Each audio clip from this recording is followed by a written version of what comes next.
बिस्मिल्लाहिर्रहमानिर्रहीम। अस्सलाम वालेकुम नाज़रीन, आप यूट्यूब चैनल देख रहे हैं। मैं इमरान ख़ान हूँ।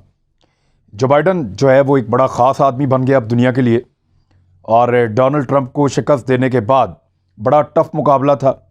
बहुत सारी जगह पे वोटिंग रोकी गई, दोबारा गिनती की गई। अमेरिका के इंतखाबात में नॉर्मली ऐसा होता नहीं था। गुज़िश्ता इंतखाबात में हिलरी क्लिंटन के हामियों ने एहतजाज किया था ट्रंप के ख़िलाफ़, और इस मरतबा भी सूरत हाल आपके सामने है। मैं ये वीडियो सिर्फ इसलिए कर रहा हूँ कि जो बाइडन के बारे में आपको वो पता चले जो इससे पहले आप नहीं जानते थे।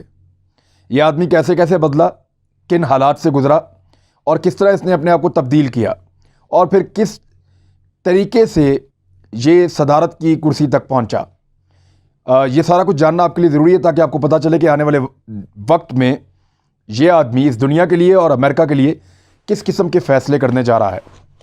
तो ये यहाँ सर्दी बहुत है, मैं गिलगित बल्तिस्तान में हूँ, पहले आपको बता दूँ ताकि मेरी ये जैकेट देख के आपको अजीब ना लगे। ये अब तक का सबसे बूढ़ा आदमी है, सबसे बूढ़ा ज़ईफ़ अमरीकी सदर। इससे ज़्यादा उम्र के आदमी ने कभी अमरीकी सदारत की दौड़ में हिस्सा नहीं लिया और कभी कामयाब नहीं हुआ। जो बाइडन जो है वो 1942 में पैदा हुआ था। 20 अगस्त 2020 को इसको नामज़द किया गया और इसने कबूल किया नामज़दगी को कि मैं इलेक्शन लड़ता हूं डोनाल्ड ट्रंप के मुकाबले में, और फिर ऐलान किया डोनाल्ड ट्रंप के मुकाबले में इलेक्शन लड़ने के लिए। इसकी जो पैदाइश है वो पेंसिल्वेनिया में हुई 20 नवंबर 1942 को। यानी अब जब ये अमेरिकी सदर बन गया तो चंद दिन के बाद इसकी उम्र, जब ये हलफ उठाएगा तो उस वक्त ये इसकी 78 साल उम्र होगी। 78 ईयर्स। यहाँ जो एवरेज उम्र है वो 60 से 65 साल होती है, बहुत ज़्यादा अच्छी हो तो 70 साल होती है। तो ये बोनस के 8 साल लेके अब अमरीकी सदर बन रहा है। तो इसकी सेहत के बड़े तहफ़्फ़ुज़ात होंगे और बहुत सारे मामलात इसकी सेहत के भी देखने पड़ेंगे। अमेरिकन्स के लिए अब ये एक नई मुसीबत भी होगी कि उनके पास उनकी तारीख़ का सबसे ज़ईफ़ और सबसे बूढ़ा आदमी जो है वो अब सदर है। इसकी कुछ थोड़ी सी मैं डिटेल आपको बताता हूँ कि जो इब्तदाई ज़िंदगी है ये पेंसिल्वेनिया में पैदा हुआ था, जहाँ डोनाल्ड ट्रंप बड़ा मजबूत कैंडिडेट के तौर पे पहले भी जीता और रिपब्लिकन्स वहाँ बड़े मजबूत रहे। 10 साल की उम्र में जब यह था तो इसका ख़ानदान वहाँ से हिजरत करके नौकरी की तलाश में, कारोबार की तलाश में दिलावेयर के इलाके में आ गए और यहाँ मुंतकिल हो गए। और 1968 में इसने कानून की डिग्री हासिल की और फिर विल्मिंगटन में एक लॉ फर्म के अंदर नौकरी कर ली। 1970 में ये 1970 को भी आज 50 साल हो गए हैं। आज से 50 साल पहले ये आदमी डेमोक्रेट्स के अंदर मशहूर होना शुरू हुआ और बहुत एक्टिव हुआ। सिटी कौंसिल में मुंतखब हो गया। फिर 1 साल के बाद इसने अपनी ज़ाती लॉ फर्म बना ली। ये 1970-1971 की बात है। और फिर उसके बाद दिलावेयर डेमोक्रेटिक पार्टी ने जो बाइडन से उस वक्त कहा कि आप सेनेट का इलेक्शन लड़ें, तो जो बाइडन ने सेनेट का इलेक्शन लड़ने के लिए हामी भर ली। लेकिन जो इसके मुकाबले में इलेक्शन लड़ रहा था वो इंतहाई पॉपुलर आदमी था और वो रिपब्लिकन का लीडर था जे कैलब बॉग्स। ये बहुत कमाल लीडर था उनका, और उसके मुकाबले में सेनेट का इलेक्शन लड़ना एक इंतहाई मुश्किल तरीन टास्क था, जैसे ये अभी बहुत बड़ी मुश्किल थी डोनाल्ड ट्रंप से लड़ना। इसी तरह उस दौर में उसके साथ लड़ना एक बहुत मुश्किल इलेक्शन था। और 1972 में इसने उस इलेक्शन में कामयाबी हासिल की, और उस कामयाबी के पीछे ये खुद और इसके जानने वाले सब ये कहते हैं कि जो बाइडन का वो इलेक्शन उसने अकेले नहीं लड़ा, उसकी पूरी फैमिली ने मिलकर लड़ा। ये अपने बच्चों को, अपनी बीवी को, अपने रिश्तेदारों को, सबको इस काम पर लगाया हुआ था। इसकी पूरी फैमिली दिलावेयर के इलाके में ये इलेक्शन लड़ रही थी और ये सेनेटर मुंतखब हुआ। लेकिन उस वक्त एक बदकिस्मती ये हुई कि एक कार का एक्सीडेंट हुआ, इसकी बीवी और इसकी एक बच्ची छोटी, वो दोनों हलाक हो गए। इसके 2 बेटे इंतहाई ज़ख्मी हालत में बच गए। बच्चे अस्पताल में थे और इसकी हालत बहुत बुरी थी उस वक्त। ये बात है 1972 की, और इसने हलफ भी नहीं उठाया था। तब इसके घर वालों ने और इसके दोस्तों ने इसको तसल्ली दी और इसको ये कहा कि अब तुम्हें जीना है दिलावेयर के लोगों के लिए जिन्होंने तुम्हें कामयाब किया है बतौर सेनेटर, तो तुम हलफ लो। तो वो हलफ जो है वो जो बाइडन ने हस्पताल से लिया था अस्पताल के एक कमरे से लिया था जहाँ पे इसका बेटे जो है वो शदीद ज़ख्मी हालत में पड़े हुए थे। ये इसकी ज़िंदगी का एक मुश्किल तरीन वक्त, ये ख़ुद कहता है, वो था। और 1977 में इसने दोबारा शादी की और ये शादी उसने जिल जैकब से की, जो अभी तक इसकी वाइफ है, और एशले नाम की एक बेटी भी है इसकी। अब इसको क्या क्या मिला ज़िंदगी में, किन किन ओहदों पर रहा, ये बड़ा इंपॉर्टेंट है। ये 3 दहाइयों तक सेनेटर के तौर पे खिदमत सर अंजाम देता रहा, लगभग 30 साल। और उसके बाद ये दिलावेर का सेनेटर रहा है हमेशा।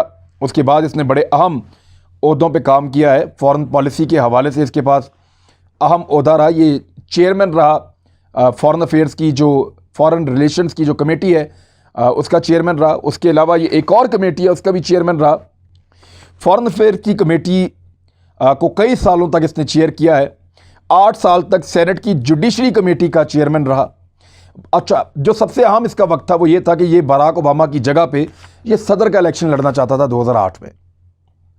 2008 से 2016 तक बराक ओबामा का दौर था, तो ये खुद इलेक्शन लड़ना चाहता था। लेकिन वहाँ से बराक ओबामा के मुकाबले में इसकी पार्टी ने इसको तरजीह नहीं दी, और बराक ओबामा ज़्यादा एनर्जेटिक था, ज़्यादा क्रिस्मेटिक था और ज़्यादा मकबूल हुआ था, तो बराक ओबामा को मौका मिला और जो बाइडन को मौका नहीं मिला। तो बराक ओबामा 2 दफ़ा इलेक्शन लड़ गया और उसके बाद हिलरी क्लिंटन जो है उसको मौका मिल गया।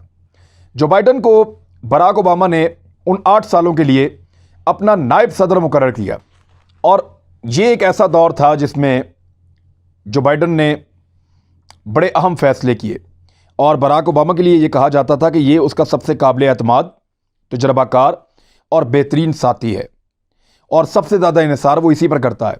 और प्रेसिडेंसी के अहम तरीन मामलात को चलाने वाला आदमी बराक ओबामा के अलावा जो बाइडन है, और जो बाइडन ही असल में हसास तरीन मामलात को देख रहा था।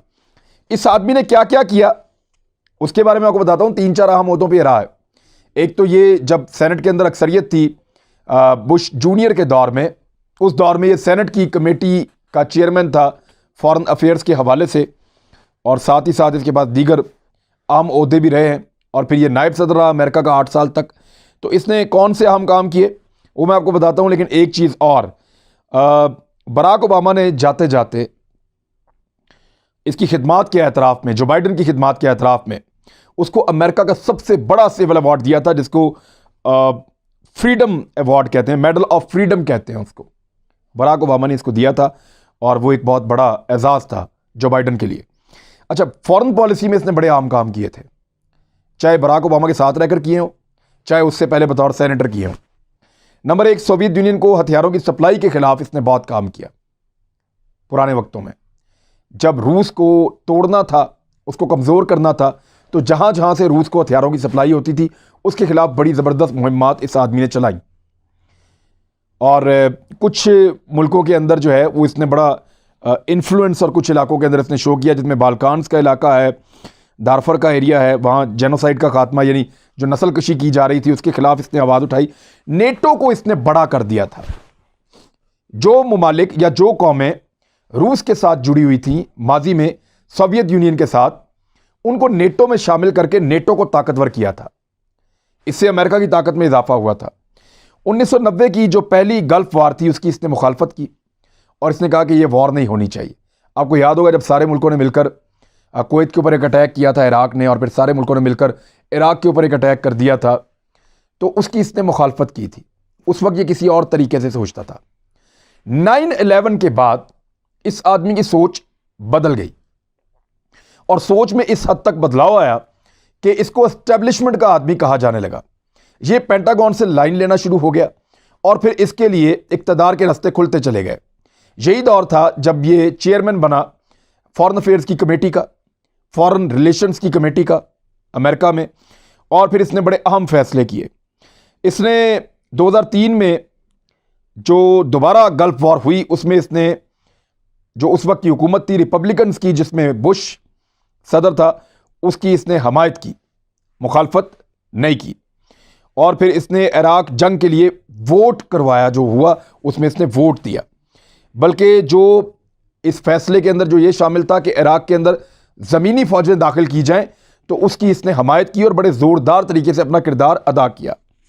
फिर इसने एक और काम ये किया कि बतौर डेमोक्रेट्स, क्योंकि उनकी अक्सरियत थी डेमोक्रेट्स की, सेनेट में उनके पास ताकत थी, तो वहाँ पे बतौर चेयरमैन फॉरेन रिलेशंस कमेटी इसने अपनी अथॉरिटी को इस्तेमाल किया और 18 ऐसे सेनेटर्स को मुंतखब किया जिनके ऊपर वो कमेटी बनाई गई इराक वॉर के हवाले से, जो जंग के हक़ में थे जानबूझकर, ताकि जंग के ख़िलाफ़ कोई बात ना कर सके और जंग जो है वो जारी रह सके।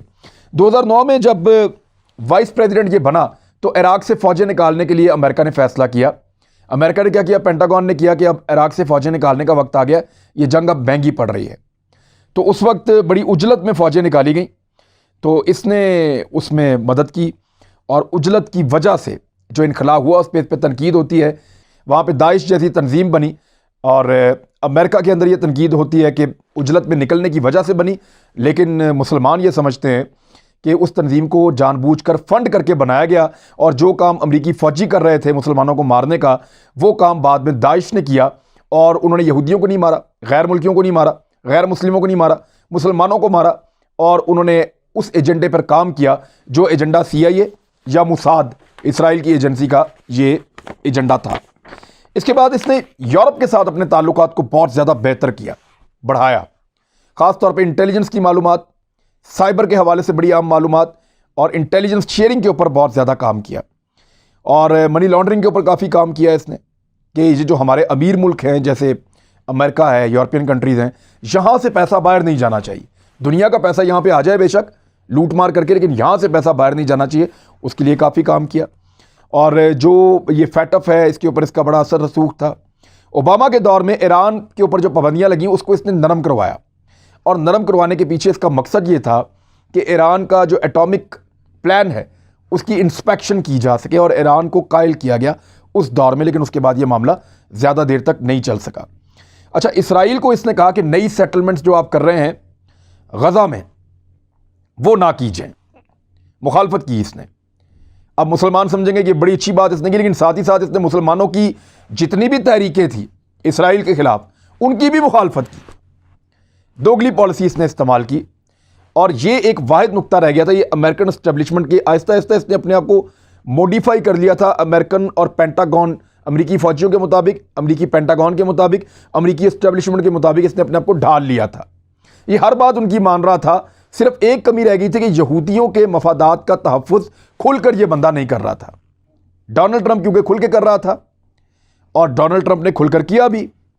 उसने इसराइल को तस्लीम करने की एक पॉलिसी शुरू करवाई, कुछ मुल्कों में इसको फ़ायदा हुआ और इसराइल का वो आंख का तारा बन गया।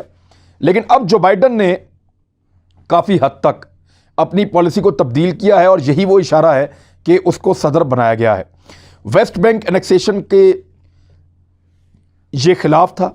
यरूशलेम में इसने कहा कि अगर अमरीकी सफारत खाना खोलना है, अमरीकी एम्बेसी खोलनी है, तो 2 रियासतें बनाई जाएं, इसराइल और इसको फ़लस्तीन को, और यही इस मसले का हल है। लेकिन उसके लिए कोई मैप इसने जारी नहीं किया, इस मामले को इसने हमेशा कन्फ्यूजन में रखा है। अच्छा, ये इकोनॉमिस्ट भी है बड़ा ज़बरदस्त। 2008 की जो रिसेशन आई उस पर इसने कंट्रोल किया और अमेरिका की मईशत के लिए बड़ा अहम किरदार अदा किया। इसकी खूबियों में एक बड़ी खूबी क्लाइमेट चेंज के ऊपर काम करना है। जो मौसमियाती तब्दीलियाँ हैं और जो माहौलियाती तब्दीलियाँ आ रही हैं, जो पोल्यूशन है और इस किस्म की चीज़ों से लड़ने के लिए ये ग्रीन इकॉनमी की एक टर्मिनोलॉजी के ऊपर कारबंद है। और जो 5 बड़े वादे इस आदमी ने किए हैं दुनिया के साथ और अमेरिकन के साथ, वो मैं आपके सामने रख देता हूँ ताकि खुल के आपको पता चल जाए ये बंदा कौन है। नंबर 1, पहला वादा क्लाइमेट चेंज, माहौलियात के ऊपर ये काम करेगा। दुनिया में पोल्यूशन का खात्मा, ऐसी एनर्जी बनाई जाएगी जिसमें पोल्यूशन ना हो, जिससे इन्वायरमेंट ख़राब ना हो, क्लाइमेट चेंज ना हो। और जो इसने वादा किया वो ये है, we are going to commit to addressing climate change, और ये एग्रेसिवली वो कह रहा है हम करेंगे। दूसरा, हेल्थ केयर। हेल्थ केयर का वादा इसने इसलिए भी लगाया कि इस वक्त कोरोना वायरस की वजह से पूरी दुनिया परेशान है। अमेरिका का हेल्थ केयर का डिपार्टमेंट बहुत बुरी तरह एक्सपोज हुआ है, बहुत बुरी तरह नाकस उनकी परफॉर्मेंस सामने आई है। लिहाजा इसने ये वादा किया क्योंकि ये इलेक्शन में इसको फ़ायदा दे सकता था। दूसरा वादा। तीसरा वादा इसने किया इमिग्रेशन के हवाले से। अमेरिका में बेशुमार इमिग्रेंट्स रहते हैं, वो लोग जो दूसरी दुनिया के मुल्कों से आते हैं और वहाँ पे अपने आप को एडजस्ट कर लेते हैं। बहुत सारे लोग वहाँ के वोटर बन जाते हैं, बहुत सारे लोग वहाँ पे रहते हैं जो बाहर से आए हुए हैं लेकिन यहाँ के वोटर हैं। ट्रंप ने उनके लिए अमेरिका की ज़मीन तंग कर दी थी, बहुत सख्त पॉलिसियाँ कर दी थी। तो इसने कहा कि मैं पॉलिसियाँ नरम करूँगा और जो बाहर से पैसा लेकर आना चाहते हैं लोग, तो उनके लिए रास्ते खोलूँगा ताकि अमेरिका में पैसा भी आए, बेहतर दिमाग भी आए, और यहाँ पे इमिग्रेशन की पॉलिसी को नरम करूँगा। और उसकी वजह से इसको वोट भी पड़े हैं, इमिग्रेंट्स और बाहर से आने वाले लोगों की इसको वोट बहुत ज़्यादा मिले हैं। चौथा वादा, ये इसने कहा कि हम रेस एंड रेसिज्म, इसको, ये जो ज़ात पात का निज़ाम चल रहा है, नस्ल परस्ती जो तासुब चल रहा है अमेरिका में, जॉर्ज फ्लॉयड के कत्ल के बाद, यानी उनकी आबादी 13% से ज़्यादा है एफ्रो अमेरिकन्स की, या जिनको आप स्याह फाम अमरीकी कहते हैं, उनकी आबादी काफ़ी है, बहुत बड़ी तादाद में वोट है और वो सारे वोट डालते हैं। ये बड़ी कामयाबी है उनकी, वो ज़्यादातर वोट कास्ट करते हैं। उस वोट को काबू करने के लिए इसने देखा कि 2020 के अंदर बहुत ज़्यादा दंगे फसाद हुए हैं और नस्ली इम्तियाज़ बढ़ता गया है। डोनाल्ड ट्रंप का ये हिस्सा कमज़ोर है, यहाँ चोट लगाओ। तो उसने चोट लगाई और उसने कहा कि हम रेसिज्म को पाकिस्तान यहाँ पे ख़त्म करेंगे अमेरिका में। तो उसका फ़ायदा हुआ, वो वोट भी इसको पड़ गया। पांचवा और बड़ा इंपॉर्टेंट वादा, वो इसने कहा कि इंटरनेशनल लीडरशिप और ट्रेड। इनको ये लगता है कि अमेरिका से ये स्टेटस जा रहा है कि वो बैनुल अक़वामी लीडर नहीं रहे। चीन और दीगर मुल्क कुछ सामने आ रहे हैं, लीडरशिप की जो क्वालिटी अमेरिका के अंदर थी वो ख़त्म हो रही है। उसको, अमरीकी सदर को वर्ल्ड लीडर के तौर पे लोग वाहिद ऑप्शन के तौर पे नहीं देख रहे। चीनी सदर ने यही कहा था अक़वाम मुत्तहिदा के अपने खिताब में। उसने कहा दुनिया में अब सिर्फ एक पावर बाकी नहीं बची, और भी ताकतें हैं और वो अमेरिका अब अकेला नहीं रहा, और यूरोप भी अब इस बात को मानता है। तो उसने कहा कि हम दुनिया से दोबारा मनवाएंगे कि अमेरिका वाहिद सुपर पावर है और दुनिया की सबसे बड़ी और तगड़ी लीडरशिप अमेरिकन सदर है। अब ये एक ख़तरनाक बात है बहुत सारे दूसरे लोगों के लिए, और उनके लिए जो मुस्तकबिल में बहुत बड़ी ताकत बनने का ख्वाब देख रहे हैं, वो जो जहाँ भी हैं, जो नए ग्रुप बन रहे हैं उनके लिए, क्योंकि अब उनके लिए ये आदमी टफ टाइम दे सकता है। इसकी पॉलिसी का बहुत बड़ा शिफ्ट आ जाना, जंगों की हमायत करना और दूसरे खित्ते के अंदर जाके मुदाखलत करना, ये इस चीज़ की निशानदेही करता है कि ये किसी ना किसी बहाने आने वाले वक्तों में हालात को कशीदा करेगा।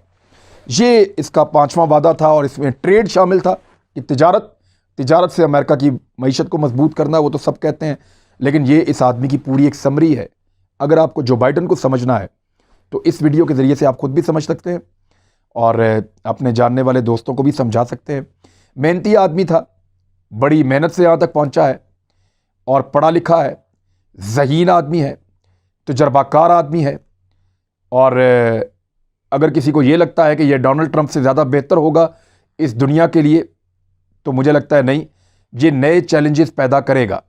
हो सकता है अमेरिका के लिए बेहतर हो, लेकिन बाकी दुनिया के लिए ये आदमी नए चैलेंजेस पैदा कर सकता है, क्योंकि इसने बराक ओबामा के साथ रहते हुए, बराक ओबामा जैसे एक ऐसे आदमी को जिसके बारे में दुनिया सोचती थी कि इसके आने के बाद दुनिया में नरमी पैदा होगी, उसको जंगों पे ना सिर्फ उकसाया बल्कि बहुत सारे नए महाज खड़े कर दिए। अब तक के लिए इतना ही। अपना ख्याल रखिएगा, हमारे चैनल का भी। अल्लाह हाफ़िज़।